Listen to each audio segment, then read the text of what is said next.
আপনারা দেখছেন অদ্ভুত আধার নিউজ।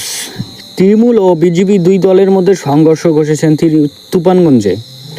একজন বিজেপি নেত্রী মালতী রাভারা তিনি এসেছেন তুফানগঞ্জে মিছিল করতে। তারপর সেখানে তৃণমূলের পার্টি অফিস ও তৃণমূলের দল ও বিজেপি দুই দলের মধ্যেই বিশাল একটি সংঘর্ষ তৈরি হয়।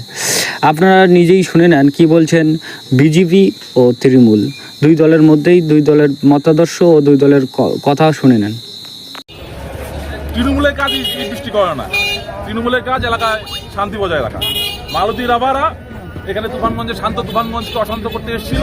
তৃণমূল কংগ্রেস এখানে শান্তি রক্ষার স্বার্থে এলাকার সাধারণ মানুষের যে উন্নয়ন, সাধারণ মানুষের যে একটা অস্বস্তি বোধ তারা তুফানগঞ্জ ব্যাপী তৈরি করেছে। তারা মানুষের বিপদে আপদে থাকে না, কিন্তু যখনই একটা রাজনৈতিক ইস্যু পায় না তো ওরা এই রাজনৈতিক ইস্যু খোঁজার জন্য টাউনে চলে আসে এবং সিম ক্রিয়েট করে, যাতে তারা একটা সিম্প্যাথি মানুষের পায়।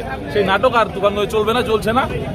সেইভাবেই মালতী রাভাকে শান্তিপূর্ণভাবে বুঝিয়ে দেওয়া হলো যে তুফানগঞ্জের মাটিতে বিজেপির কোনো অস্তিত্ব কোনোদিন ছিল না।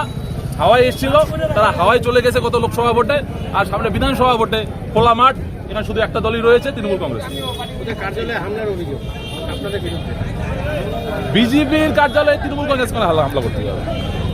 তৃণমূল কংগ্রেসের পার্টি অফিসের সামনে দাঁড়িয়ে আছে।